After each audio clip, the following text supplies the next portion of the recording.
Is there life on other planets? Are there conscious beings on other planets? Or are there actually aliens in our planet and we just don't know about it? Even though the Big Bang happened 13.8 billion years ago, we can still see it today. If we go to Mars and we discover life there, then that says life does develop everywhere. Being able to kind of time travel, that's a way of visiting the future. Is there life elsewhere? Hi, Mark. Thank you for coming to the studio. I know you're a long way from home, so it's really cool that you're here in person. He's actually a senior scientific advisor for the European Space Agency. He's also an astronomer, and he has a spiritual side. So we will definitely talk about that and dive into that later in the podcast. But now that we got that done, let's take off into the top of everything, which is your experience at the European Space Agency. Please feel free to share anything that you witnessed while you're at your time there that you think the audience might not know about. Yeah, so I joined the European Space Agency 15 years ago. I've been an astronomer, of course, throughout my whole career. Just to sort of put a background on that, I'm British. I did my undergraduate and postgraduate degrees at the University of Edinburgh. And I moved to the US to work for NASA for a while. That's kind of always the thing, right? In olden days, NASA and America is the great dream. I was working on Hubble Space Telescope just when it got launched in 1990. So that's a long time ago. And that's still in operation. Of course, there were problems with Hubble at the beginning. From the outset, there was this problem with the optics, which meant that it couldn't take sharp images. And in fact, I lost my job to that because some money was taken back from the project I was working on to fix Hubble. And, in a chaotic sense, let's say, I ended up then moving back to Europe and moved to Germany. And I've been using big ground-based telescopes then, most of which are in places like Chile, working with what's called the European Southern Observatory. So this Europe has been really important in my life.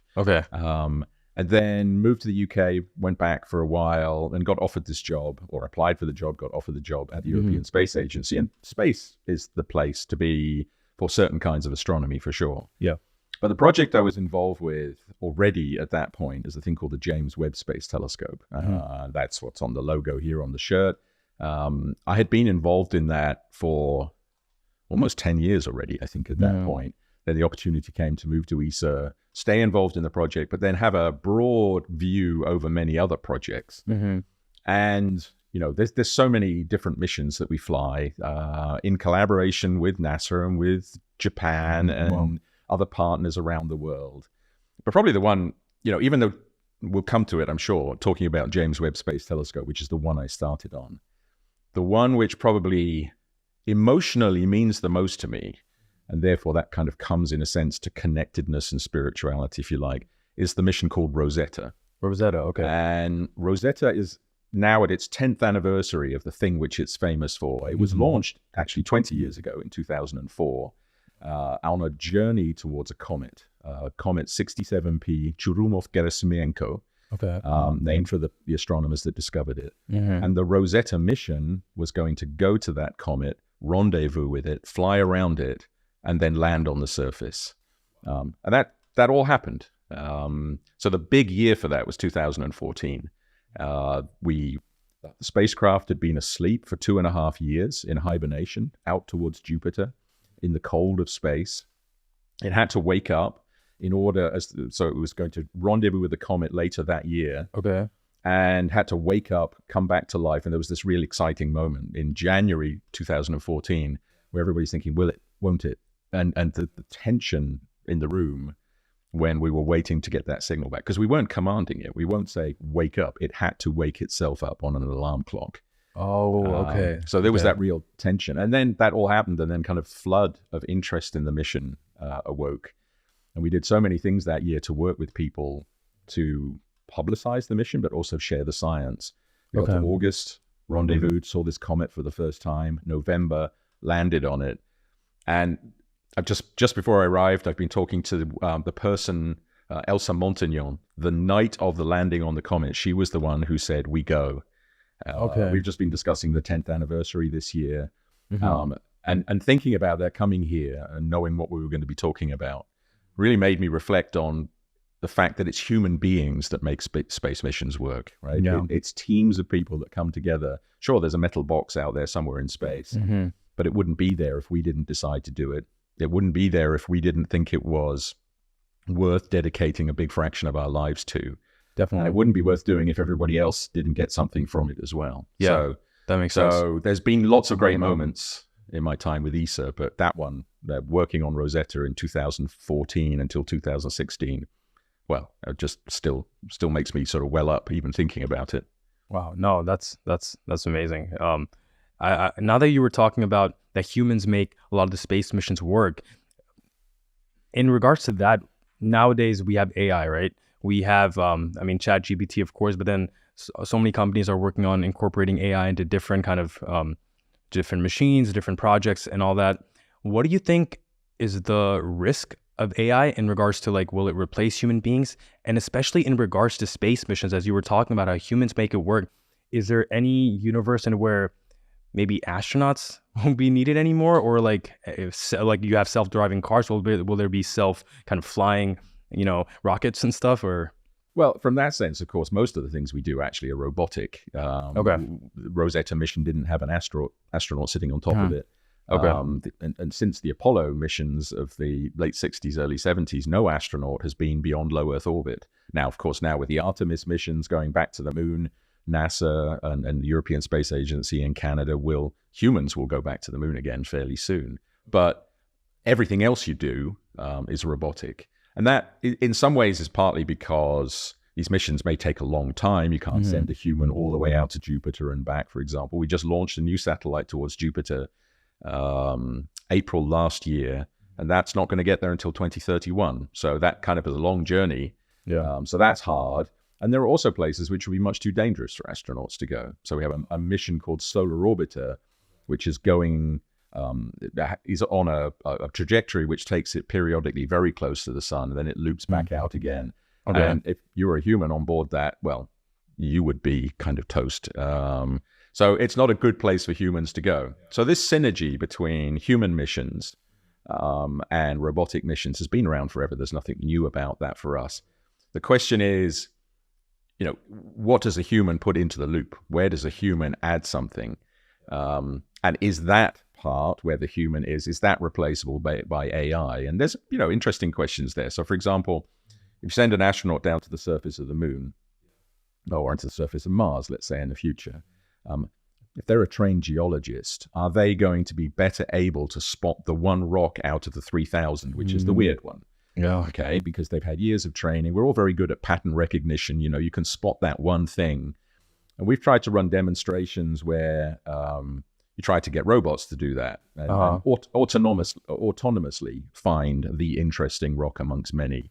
And I suppose today that wouldn't work, but who's to say that AI couldn't do that in the future? But then, spaceflight a little bit is also about the human endeavor and the human mystery. Yeah, true. And astronauts are avatars, right? They represent you and me. They represent people. When they go there, they can come back and relate their experiences. People relate to people. Yes, you can make people relate to robots, and we did with Rosetta and Philae. The little lander went to the surface. We kind of anthropomorphized them, made cartoons about them, and people felt sympathy for them, even though they're just metal boxes. Yeah. But that's a whole nother level. If the astronaut comes back, and you see that with our astronauts, it's almost slightly weird. People want to touch an astronaut. You've been to space. But you know that, right? There are many endeavors where this Premier League footballer or this actor, or there's I don't want to say the classic phrase, living the dream, but at some level, yes, these are doing things which most people never will, and that can be inspirational. And we shouldn't ever forget that, right? Oh, definitely. There's been lots of people saying for years, get rid of astronauts, we can do everything with robots. I don't think that that's particularly clever, not because it's the most effective way of doing the science, but it is often the way that keeps the public interest in spending what is a lot of money on things which otherwise, you could say, why don't you build hospitals instead? I'm not saying that sending a human to Mars will just wipe away all human poverty. Not at all, of course not. But creating that human connection and saying, beyond the kind of mundane life I have where I have to go to school or go to the shops and do my work, there's a little bit of an aspect of dreaming, and the humans, in a way, do that better than the robots do. Wow. That's giving me a lot to think about. Now, this might be the, science fiction movie geek in me asking you, so I apologize in advance, but I wanted to talk to you about time travel. Okay. Now, you have these movies like Interstellar and stuff where people are like, and I think I read this online, it might be from the movie, but it might be online where I read it, but I heard somewhere where it's like, if you go near a black hole, time changes or something, like 1 year on Earth, if you're near a black hole or you're going through a black hole, it's like 80 years or something like that. And like, I wanted to know about, is time travel possible, or is it very theoretical, or what is that whole shebang about? Yeah, that's a great question. There are some aspects of time travel which are very simple, and there are some aspects which are more complicated. So in a way, let's talk about kind of the simple thing. You're sitting across the room from me. We're separated by, let's say, 1.5 meters, 2 meters. It has taken a certain number of nanoseconds for light from you to travel to me. I'm not seeing you as you are now. I'm seeing you as you were in the past, right? Nanoseconds in the past. Yeah. When we look at the sun, we're seeing the sun as it was 8 minutes ago. It takes that long for light to get here. So being able to kind of time travel, not necessarily in your body, but to be able to see things as they used to be. We do that all the time. But of course, you and I, we feel like we're just in the same time, right? But astronomy is very much about seeing the past, because we look out so far away from Earth that it can take millions or billions of years for that light to have traveled to us. So, for example, the James Webb Space Telescope is looking for objects which are so far away from us. It's taken so long for the light to get here that actually we're seeing them as they were shortly after the Big Bang. So even though the Big Bang happened 13.8 billion years ago, we can still see it today, because you just have to look far enough away that it's taken that time for light to get here. Oh, wow. Right? So everything we do in astronomy is a kind of look back. Now, some things are close by the sun. We don't talk about the sun. We're seeing the history of the sun. It's 8 minutes ago. That feels like, and of course on Earth, we're used to the fact that we're sitting here in Delhi. It's kind of lunchtime, mid-afternoon. The people in Europe are just getting up. The people in Japan are beginning to go to, they're having their evening. So that kind of desynchronization, we're kind of used to that. But not really used to it when you talk about billions of years ago in the past. It's like opening up a textbook and seeing pictures of, ancient India or ancient Rome and saying, oh, look, we can still see that. But we're seeing a living movie of it. It's not just a painting in a book, right? We're seeing things happening in the past, and it's taken that time for light to get here. Now you would say, okay, what does that teach me? Well, the universe was different when it was young. So we actually see that galaxies look different. The very distant ones, they look quite different to the ones which are around us today, because they've evolved, they've changed over cosmic time. So in that sense, time travel, in a kind of a sense of being able to look back, we do that all the time. Now, this thing about time travel where, black holes and so on, this is Einstein's world. This is special relativity and general relativity. And if you posit that the speed of light is finite, which it is, that it takes some time for light to travel from A to B, then there's all sorts of consequences that Einstein and other scientists worked out more than 100 years ago, called the theory of relativity. And if I travel super, super fast, if I accelerate at a high speed and go out close to the speed of light, in my reference frame, my clock is ticking just as it ever was, right? Time doesn't slow down at all for me. I'm watching my watch. It's 1 second per second. It's time for tea. It's time for light. It's all the same. But you, looking at me back from Earth, if I've gone off, you see my clock very differently. You perceive my clock going much more slowly. Now, you can't actually perceive it in the sense because I've gone off so fast, the signal's coming back. It gets a bit more complicated. But if I go out there for a couple of years, close to the speed of light, and then come back close to the speed of light, then, yeah, indeed, a century could have passed here while just a couple of years passed for me in space. So in that sense, if you like, that's a way of visiting the future. right? But it's non-causal, by which I mean I can't affect the... time travel is often, the paradox of time travel is often in the other direction, going backwards, right? If I just go out and come back in the future, that's possible. Okay. Going back into the past has a whole different, problem with it, right? Okay. Because if I go back into the past to just when we started this, this podcast, and one of the cameramen, we call somebody up and say, you've got to run out into the street now. We changed the whole dynamic of the way the podcast works, right? I changed the history from there on. So that kind of interfering with the past stuff, and killing your own grandfather kind of thing, so you're never born. The paradox of, well, how do you ever go and kill him? Then he's alive again, and then you're alive, then you go back and kill him. So those sorts of paradoxes are not allowed in physics. But the thing you mentioned in particular, going near a black hole, that's gravity, which is changing. It's effectively stretching space-time. So everybody knows about space, right? This around us, up there. Everybody knows about time, the thing on the dial. What most people don't realize is they're actually the same thing. They're linked to each other. We don't talk about space, and we don't talk about time in physics. We talk about space-time. And that's because if there's gravity in a certain location, a mass, a black hole or even a planet, that changes the fabric of space-time, and it changes the flow of time relative to other places. Wow. Right? So this is what interstellar posits, right? You get close into the gravity of the black hole, and you get too close, and suddenly everything's changed on the other side. Wow. But could a human being actually survive going through a black hole, or would he just get torn apart? Well, yeah, there's this thing called spaghettification, right? Kind of cool thing, right? If you get close to a small black hole, so the strength of gravity increases as you get closer and closer to the black hole. And if you're in a small black hole, the rate of change of gravity over a certain distance is very high. So effectively, you get stretched out, right?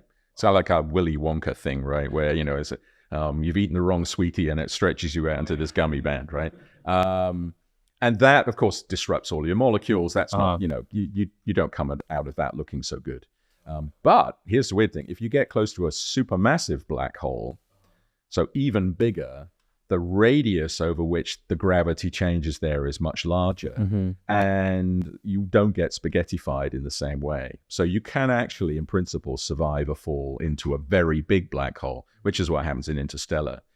Here's the weird thing, though. For you journey into this black hole, and everything's kind of cool. And you're motoring along in your spacecraft, and that's all nice. And you fall past the so-called event horizon, and you don't see a difference at that point. You're happy. People on the outside see something completely different.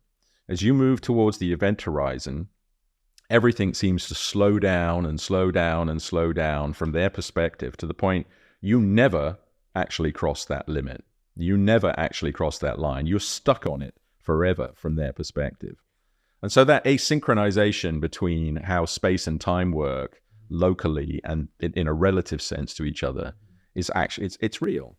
And you might think it's all abstract as well, right? What do I care? Well, you probably have a mobile phone and you use the GPS on it to navigate around.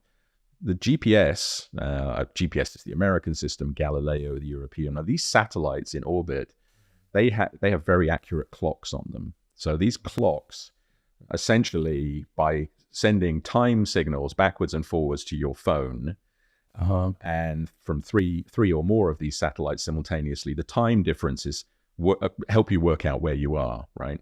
The satellites know where they are, and they send these time stamps, and so that's how it works. But they're at quite a high altitude above the Earth. The gravity's different there.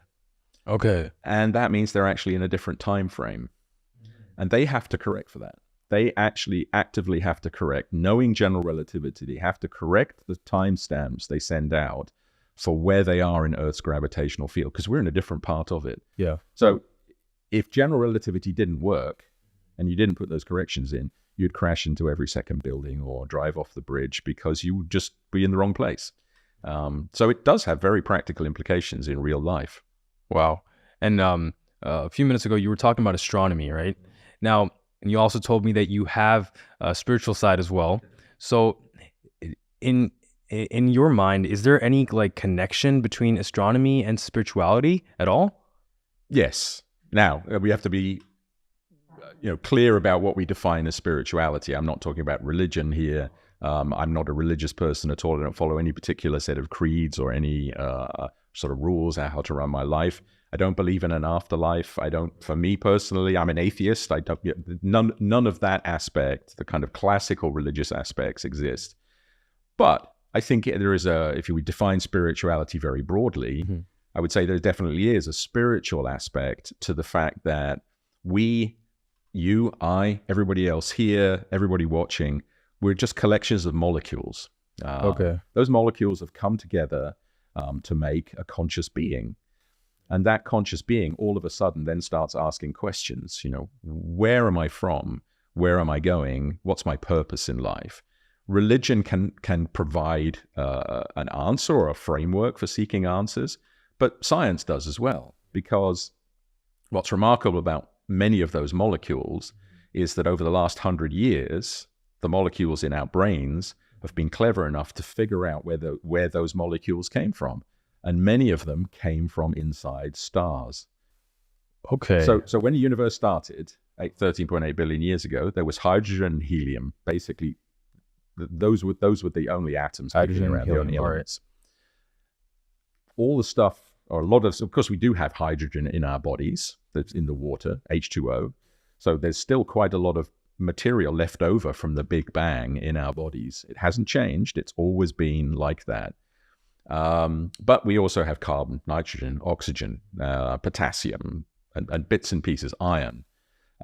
All of those elements were made after the Big Bang in the hearts of stars, or in the atmospheres of stars, or in supernova explosions.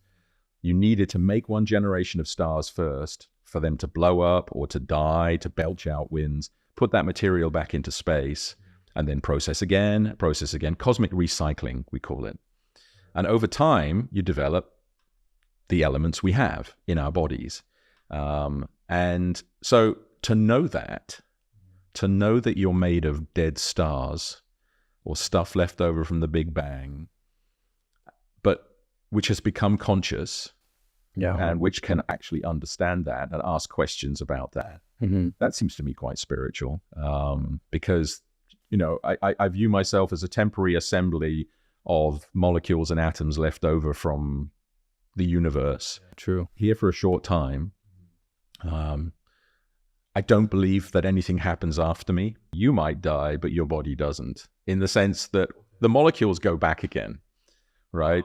You'll have some molecules in your body which were part of other people in the past, or part of or at least part of stars, and that connectedness. So my consciousness may go away. In my mind, I think it will. And I know that doesn't sit well with other, faiths, but for me, I think I will be gone.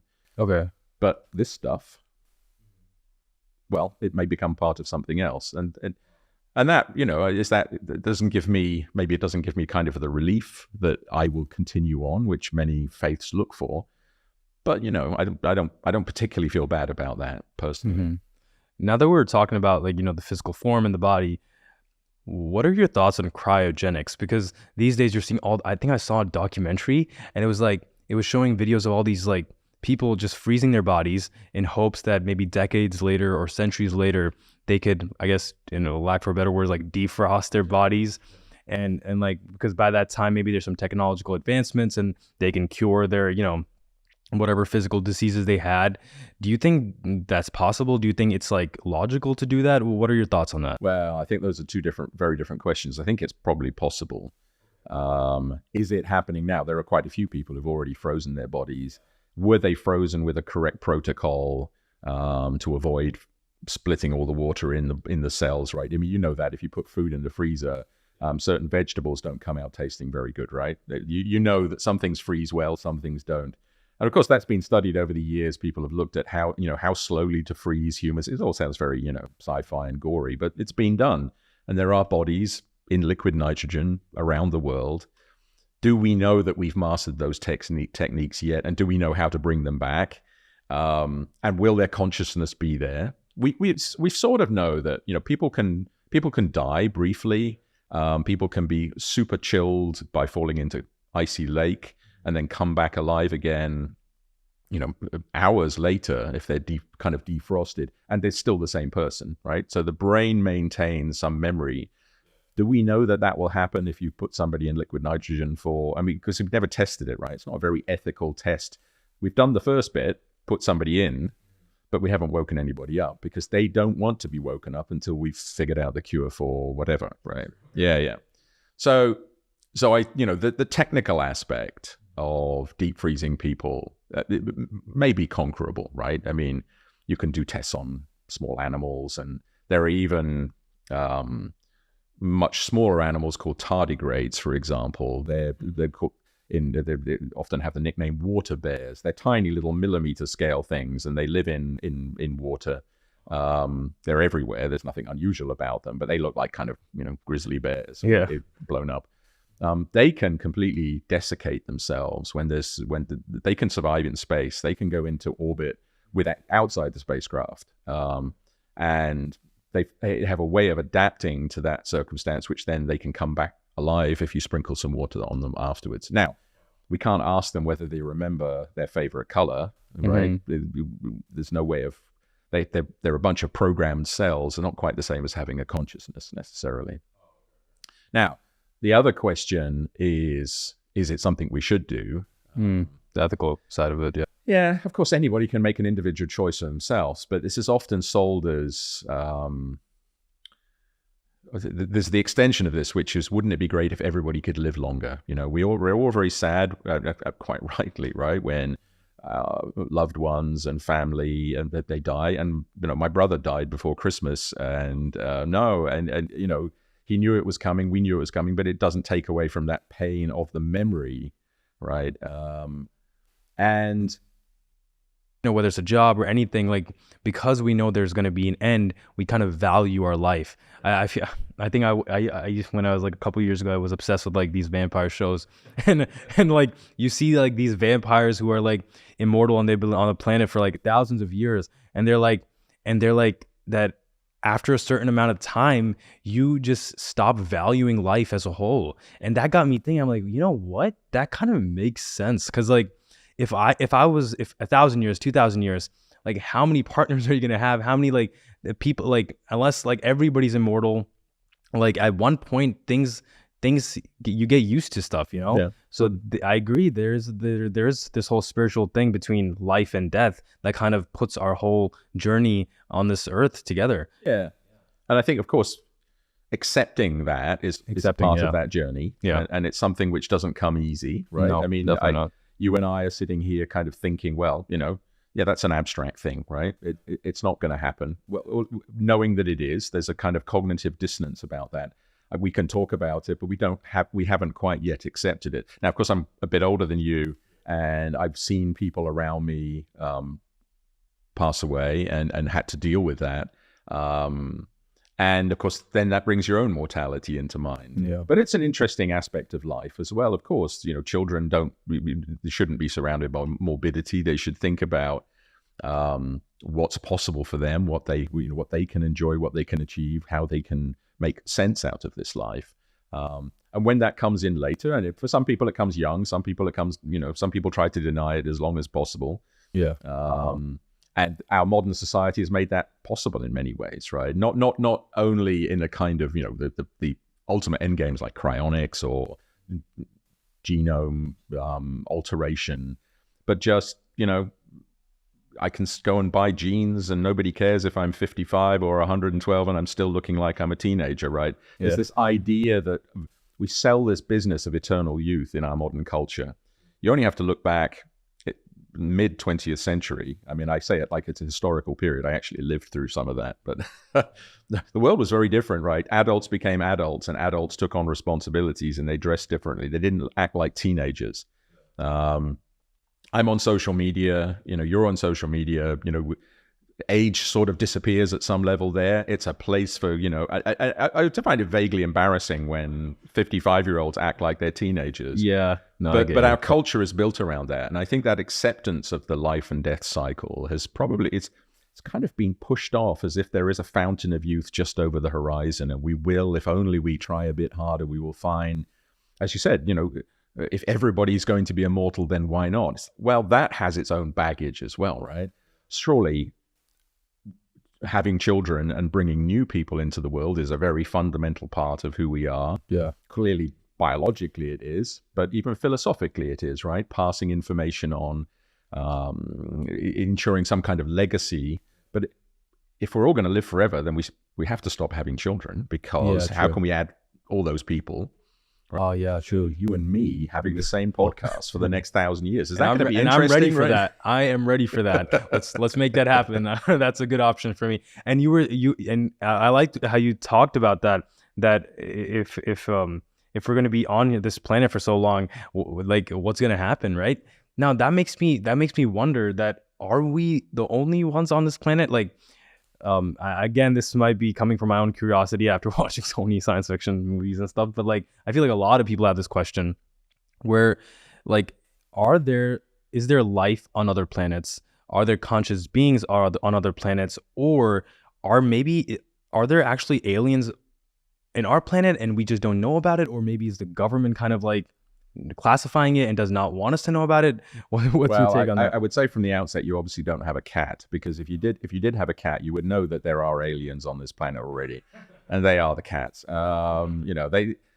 It sounds facetious, but right, we're at the point now where we're perhaps going back to AI. We're at the point where we can maybe even decode the language of some animals. For example, whales. Whales have long lives. They carry a culture of sound, and whales have different dialects. You can actually hear individual whales and how they speak but we can't decode it yet. The real question is, can we, right? How intelligent are whales? How intelligent do they carry memory? We know elephants do, for example. Yeah. Elephants clearly carry memories, and they carry empathy. They boneyards, which they go back to where their ancestors lived. I mean, these are very human things to do. So I think the first thing I would say, there are aliens here on this planet. We just don't choose to accept that, because of the very hierarchical structure of the way humans think of themselves at the top of the pyramid, right? And they're all just a resource for us to use. Driving here, and it's different culturally, right? Driving here, it constantly amazes me how any of the cows in the streets here live. Yeah, right? I know, true. And you place a value on them which don't get in any other culture. No, they're food. They belong in the field, kind of thing, right? And of course, there are cultures that eat certain animals that others don't. So I think that breakthrough with primates and with cetaceans, there's that. If nothing else, let's go and figure that out. And partly because that will also help us if and when we might see aliens or signs of intelligent life elsewhere. We can't speak to the whales. How on earth are we going to speak to these guys, right? Yeah, true. Perhaps. Oh, yeah, that makes sense, actually. Because they're not going to turn up all speaking English with accurate translators. Yeah, true. No, but to come back to the basic principle, is there life elsewhere?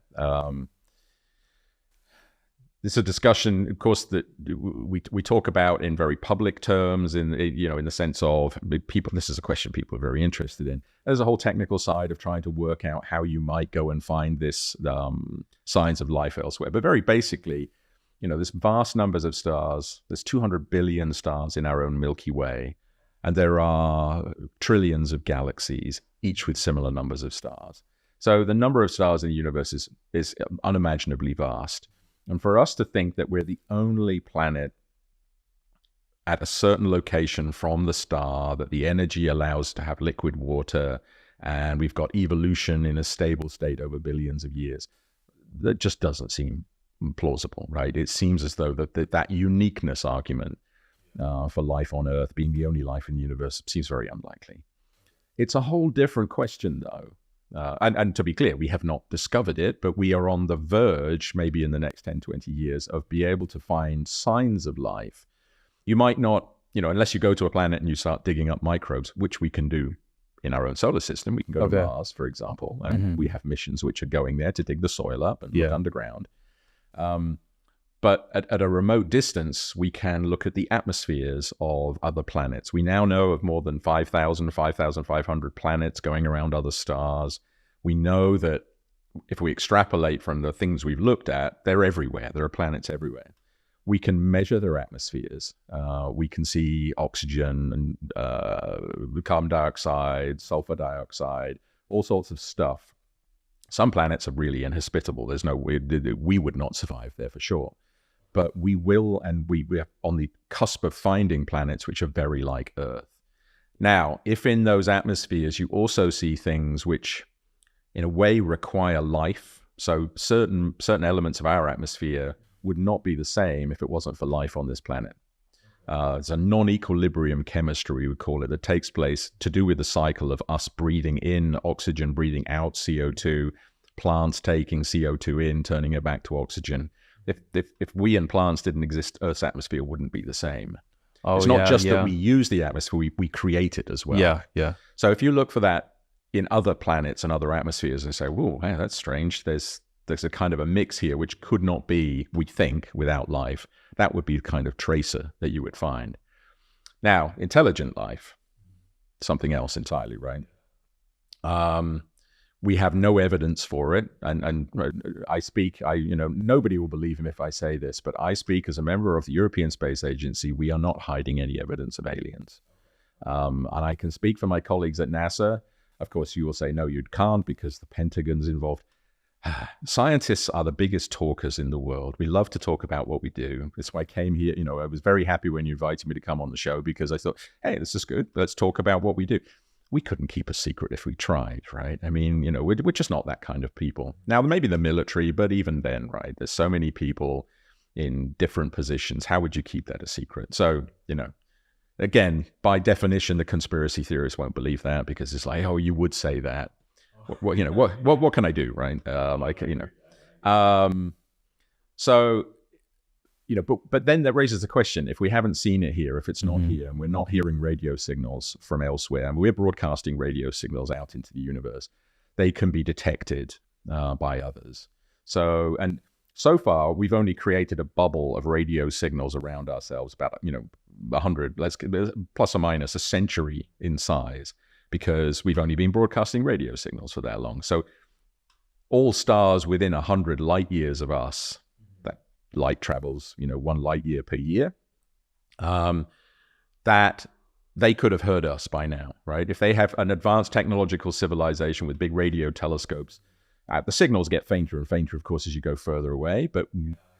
So you need a big telescope. But we're doing that experiment the other way around. We're listening out.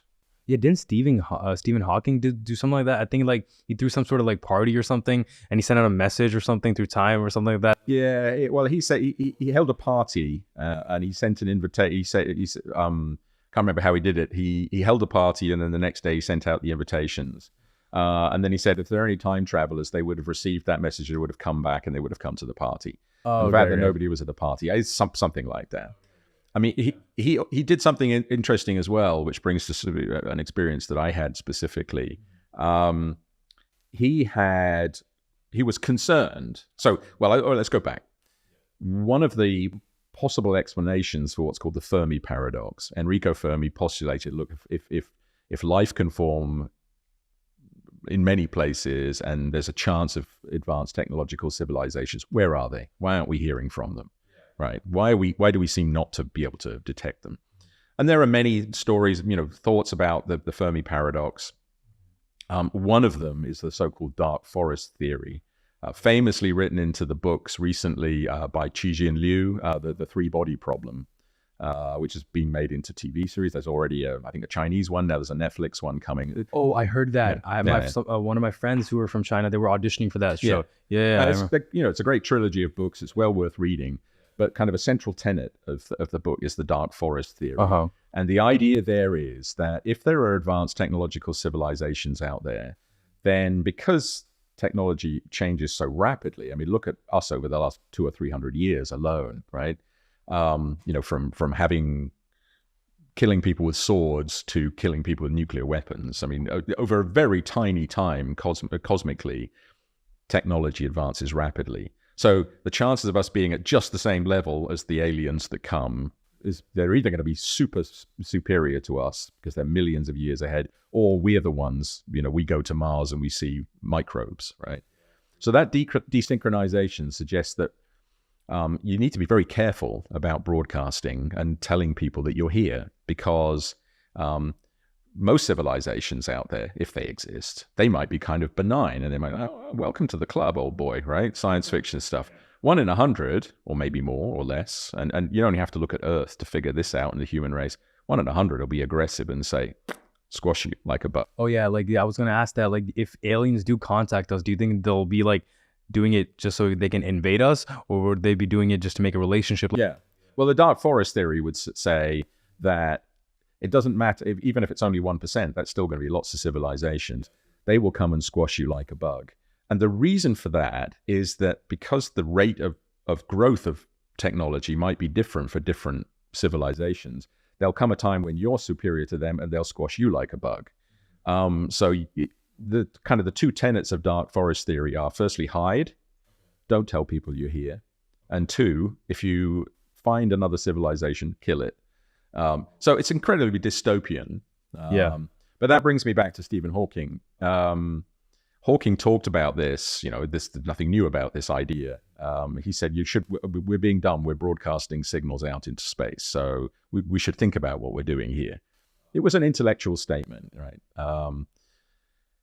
So fast forward to a few years ago when Hawking died, and we were asked by famous musician Vangelis, who himself since has died.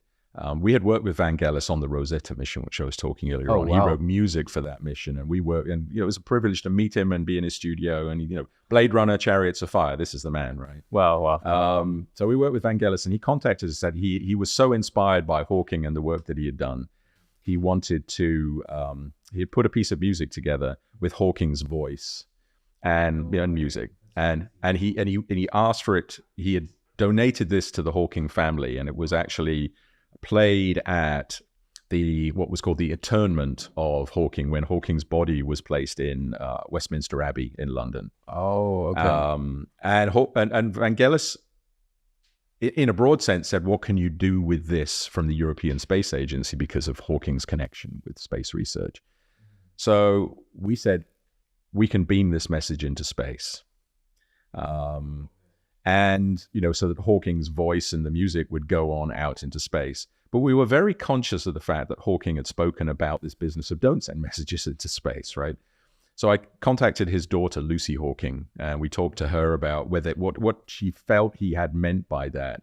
Because after all, let's be honest, adding one little piece of music in the cosmic signals we send out, when we're constantly sending messages out to our spacecraft to connect with them, we get data from them, we command them with the same dishes we use. So there's just one extra piece of music for 5 minutes didn't change the fundamentals. So she said, no, go ahead, it'll be fine. We didn't want to kind of do something which would be contravening what he believed. But the fun thing about it, and it sounds like it's a bit of PR, a bit of a cheat, but I looked up the time when his body was going to be interred in Westminster Abbey, and I knew which of our dishes we were going to be using to beam the signal into space. We have these big 30-meter dishes, and we were going to use the one in Spain. Mm-hmm. And so I figured out what time of day it was, where would we be able to point this dish. I didn't want to send it just straight into space. And by sheer luck, it turns out that the nearest black hole to Earth was going to be overhead at that moment. And so, as a tribute to Hawking, who famous for working on the theory of black holes, I thought we'll send the signal towards the black hole, right? Now, it'll take many, many years to get there. And the little bit of PR spin was that, and this isn't true, so don't take this seriously, but enough people believed it, that if we sent the signal towards the black hole, it would just go into the black hole and disappear forever, and no aliens would be able to hear it. So, of course, not true, because the signal we send out so big, a few bits of the radio wave go into the black hole. So it sort of felt like we were saying, yeah, but don't worry, nobody will come and invade us because we sent Hawking's voice into space. But this going back to the dark forest theory, and should we just be silent? I think that's a very dark and dystopian way of looking at it. There are other answers to the possibility of why we don't hear from other civilizations. And there's a really interesting idea. So the basic thing is called the Great Filter. Where from microbes to us with podcast microphones and so on, where on that technological route does the Great Filter occur? Where does life basically stop to the point that we never hear from it, right? So philosopher at Oxford, Nick Bostrom, has come up with this kind of endpoint, the two extreme ends of the Great Filter spectrum. And one of those is that life is incredibly uncommon, that life just does not form very often. The particular circumstances that happened on the Earth are so rare that life never even gets to be microbes, very rarely, and therefore never gets to be us. Yeah. And then the chances of that happening in this vast universe are so small that, yes, it might be in a few pockets, but it might have happened millions of years ago, or it won't happen for millions more. We're just crossing over in the night. We won't hear from them, and we won't they won't hear from us. Now, the other end of that, which Bostrom postulates, is no, actually, life is quite common and arises in many places. The Great Filter happens when we get to podcasting, by which I don't mean podcasting, but the technological abilities to do that, because this is accompanied by the ability to kill ourselves as a civilization, right? We live in a world where it is possible that we could end it all, either semi-purposefully with nuclear weapons, or kind of by dumb accident through climate change, or a range of other things. And so Bostrom says, maybe the Great Filter's there. You only get to live for 100 years after you get to the point of being able to send signals, because that comes with all the technology which allows you to wipe yourself out. Wow. And if you're not clever, then you're dead. Now, here's the thing, and this is where Bostrom makes a really interesting point. He says, if we go to Mars, or we go to one of the icy moons of Jupiter, say, and we discover life there, which is we're trying to do, right, as scientists. If we discover that there is life in those places, and it developed independently of here on Earth, then that says life does develop everywhere, because twice in one solar system. And that must mean that the Great Filter is the other one that people kill themselves off. So Bostrom would say, you really, really don't want to find life on Mars, because if you did, then that means the Great Filter's coming and we're about to kill ourselves. Now, of course, it's philosophy, right? It's playing with ideas, and it could be something else entirely. But these are, in some way, important questions, I think. Yeah, no, and you touched a topic that I actually wanted to elaborate on. You talked about Mars, right? Now, of course, like there's all these news channels, you see Elon Musk is trying to, send people to Mars.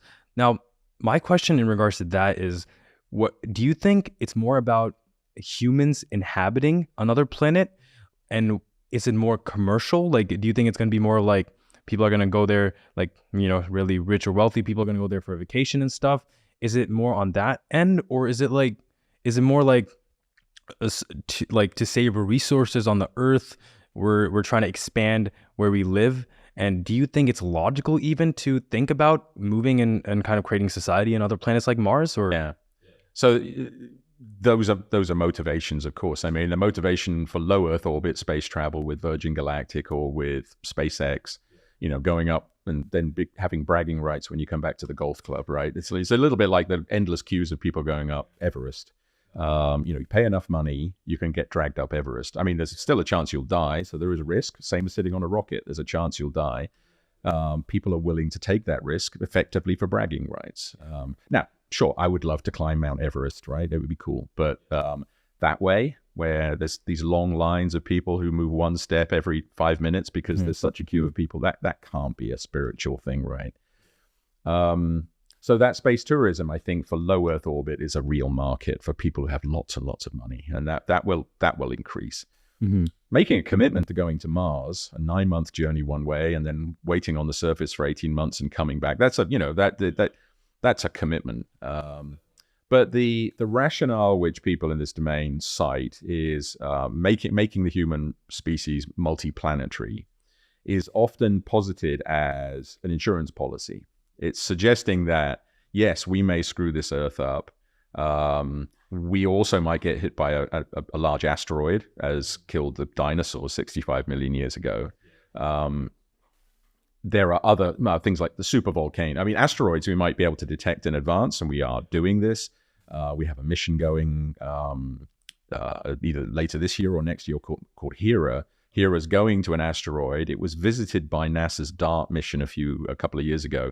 The DART mission actually deliberately hit a small moon going around the asteroid, and it changed the orbit of that small moon. And this was a demonstration that you can perhaps deflect asteroids before they come and hit Earth. So we're going back to revisit this thing with Hera soon to see exactly what happened in that area. You know, what happened to the asteroid? How did the material get spread out? What's the strength of the asteroid? These sorts of things. So you could avoid perhaps an asteroid, but a supervolcano, if Yellowstone erupts again, I mean, think about the Deccan Traps here in India, this vast plateau of volcanic material that went on for, you know, I'm not a geologist, let's say hundreds of thousands of years or even longer perhaps. Just volcanoes do that on the Earth, and the supervolcano, we are not going to be able to stop it, right? So the theory there is we need to get off Earth as soon as possible to put bits of ourselves on Mars or elsewhere. Now, personally, I'm not a big fan of this. I'm not saying that it isn't something we can do or something that we might even want to think about doing, but there's a real sort of philosophical issue about that for me, and that is that this is escapism at some level, partly because the thing we're running afraid of, most people are, is something which is climate change, and the world is changing, and we are responsible for that change. Like, oh, let's just go to Mars and it'll be fine. It's like, no, you really, really don't want to go and live on Mars. There's nothing we can do to this planet, Earth, including nuclear war, which will make it as bad a place for humans to live as Mars is. Mars just isn't made for us at all. It's just not, wow. You know, you'd end up living in caves or under bubbles. Exactly, that's what I was thinking, yeah. Now, okay, there's the idea that over long periods of time, you could dump water into the atmosphere and terraform. It's like, okay. I mean, yeah, nothing in the laws of physics says no, but it's also the hubris. It's this idea that we've somehow qualified at this point to become interstellar or intergalactic, that we've demonstrated our abilities to the point that it's fine that we go out there. And I'm not, you know, in a philosophical, I'm not really sure we're ready for that. I don't think we have demonstrated that. And then just in a purely numerical way, let's say you need 1 million people to go to Mars to ensure the genome, you can't send 3 people, right? Because they'll all very quickly, genetically, that doesn't work to preserve the whole human race. So let's say it's 1 million, and that's a number that's thrown around. So it's either 1 million really rich people, because they can afford it and they go privately, and they all go there and they arrive and they say, right, who's cleaning the toilets? Because it's not me. I'm a rich person. I didn't come to Mars to clean the toilet, right? Yeah, that makes sense. Or you do probably what would be more sensible, which is to pick 1 million people randomly from the Earth. Okay. Now, 1 million people is roughly 1 in 10,000 of the population of Earth. You don't know 10,000 people. I don't know 10,000 people. So it's not going to be somebody you know. It's not going to be you, statistically. It's not going to be your family. It's going to be random people from around the globe. And the whole philosophical idea is then they're going to Mars to save the human race, but they're not saving you personally. And that's that great dichotomy that we have, is the individual, the personal, who am I? Okay. And where does my altruism go? You know, how do I feel about other people? Mm-hmm. And that altruism for different groups of people is different, right? It's just my little tribe, my little group of people, my football team, or it's the whole of humankind. But it identifies with humans. It doesn't identify with the DNA. This idea that sending our DNA out there and having humans go on is somehow what everybody wants to do, you know, that I would give everything and only to be able to save the human race, but I don't actually mean anybody that I know. Really? Have we really got to that point that we believe that? And the extremum of this is quite an interesting thing, which actually just drives me bananas, is that there are some people in Silicon Valley who think that we should also not only save the human race in the solar system, but prepare the rest of the galaxy for our arrival. So some people have already posited sending DNA, our DNA and our microbes on interstellar probes to other stars to land on those planets and spread our genome ahead of us arriving. Right now, it's great science fiction, but there are genuinely people talking and thinking about this these days. And it just worries me this is some kind of, it's an illness at some level, right? That society has got to this weird point that we can't even fix the stuff here. I mean, I'm in Delhi, right? A city of enormous contrast. In one taxi ride, you see the rich and the poor, and the haves and the have-nots. And for all the will in the world, and all countries are working to eradicate poverty. And of course, in Western Europe, we're not free of it by any means. So this isn't a judgment thing. It's just the world. We're deciding to move on before we've even kind of fixed the place where we are. And for all the statements about altruism, I'm doing it for humankind. It's like, well, actually do something for humankind then. Yeah, no, I agree. I was like, that's what I was thinking. I was like, if you're putting so much money and so many resources into, creating these missions to move humans to Mars and all that, can't you spend some of that money or that resources into fixing the actual problems that are happening on this Earth, whether it's, the population growth issue or anything, right? Yeah, and the argument there, of course, is you can do both. Which is probably true as well. So I don't think it's an excuse. I think genuinely people believe this. I can also help the planet while preparing for the next stage. And there is an argument, and this is an interesting one, is that if indeed we're reaching the brink of civilizational collapse through all of the issues which we face, that we need to be taking this step now because we won't be able to take it in 100 years' time. Right? If you genuinely believe, if it is you think that the human race should go on as a species, we should be doing it now because we might not be able to in 100 years now. Right? Yeah. So I've been talking to some people recently at this conference that I've been at here in Delhi and other things. Some people are very, how do we bring people together on this that it doesn't then, for example, one of the things that people struggle with is that it's become identified with the billionaires, right? It's become identified with Elon Musk and Jeff Bezos and others. That they have appointed themselves or have been allowed to appoint themselves the kind of arbiters of the destiny of humankind because they have the money and they have the power and they have the lobbying and maybe they have a vision of some kind, that they are now in the position to do this. If we were to do it properly, though, shouldn't we do it from a governmental level, a civil level, an institutional level? So I had conversations with some people where we said, well, shouldn't we come together and figure out how to do this without it being identified with the billionaires, because there are all sorts of reasons perhaps that we shouldn't be identifying with them in their kind of cult, the way that they've become extra beyond kind of the control of governments and everything else, right? That putting your destiny in the faith of billionaires to save the human race, well, when was the last time that ever worked, right? Now, you can also say, no, we shouldn't, because if we die, we die, and that's a kind of form of karma, and if we can't figure ourselves out. So that becomes quite philosophical there, right? I mean, it would be perfectly reasonable to say, sorry, if we can't fix this planet and make it livable, then we deserve to, to expire. And other people rail against that and say, no, I know how to solve this piece of the puzzle. Let's go and do that, even though the rest of it's not working very well. I don't have an answer to that, but I think sometimes the kind of cult aspect of you're a Luddite, you don't want to go into space, I work for a space agency, I do want to go into space. But I think the philosophy of some of this kind of cult of escapism is a little worrying, because it is a bit of, I'm leading into the future, it's the destiny, and it's for the good of you. Trust me, it's all for your good. Yeah. But I'm doing it this way. Who made you, God? Yeah, no, I agree. And we were talking about Elon Musk, and I think I read this somewhere where he was advising people to go buy pieces of land on the moon. I don't know that he's been involved. And I don't really mean to focus on him. I mean, in a way, he's a symptom rather than a cause, right? We've created a society in which amassing such vast wealth is possible. As the phrase that some people use is, every billionaire is a policy failure. Mm-hmm. we've built a world in which this is possible, right? And the fact that he likes sci-fi and so does Bezos, this is, the sort of an inevitable. I don't want to personalize it with them.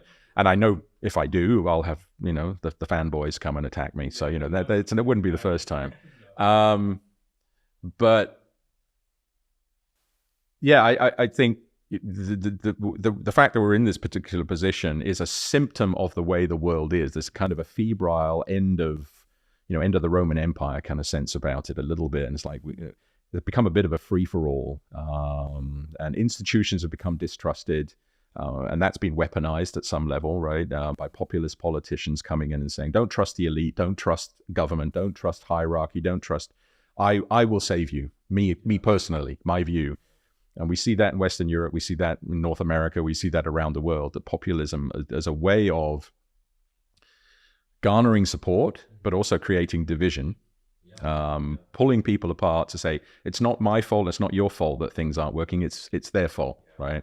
And we see this in buckets. I mean, Brexit is a classic example of that, right? The British, a small fraction of the British, but enough that it was a majority in the referendum of the people who voted, said, let's leave the European Union because we don't want those people coming over here, right? It's like, how can you cut yourself off from the biggest market on your doorstep? I mean, I'm unabashed about that. I don't care who comes after me for that. That was the biggest mistake that's been made in the UK in hundreds of years. We'll pay for it. But that's just a microcosm of populism spreading around the world. I mean, I don't have to say the words, but this year is full of crucial elections around the world. And yet we're at this point where democracy is being manipulated, partly through social media, maybe through people who put money into lobbying, or also by hacking people's inner wishful thinking and instincts. Like, I want you to tell me everything's going to be great and that me and my family and my people are going to be cool, right? We're going to, and if that means demonizing those people, okay, I'm for that, and I think, really, I mean, racism is rife and alive, and it's a thing that exists in the world, and it's hard. You can kind of see how it is if it's constantly manipulated. The idea of the nation state and people going to war over bits of land. I mean, again, everybody. There's no great place in the world for this. There's no bad place in the world. It's just how people are. Yeah.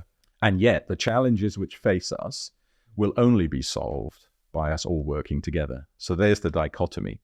At the time where division is happening, the things which we need to fix require us to be together. No, definitely. Mark, thank you so much for coming on the show. I personally learned a lot, and I really feel like the audience will be able to pick up a lot from what you've said. Hopefully we can do this again, but regardlessly, it was an honor. Well, thank you very much for the invitation. It's a pleasure to be here. Third time I've been to India. Let's see what happens on the fourth time. Let's do it.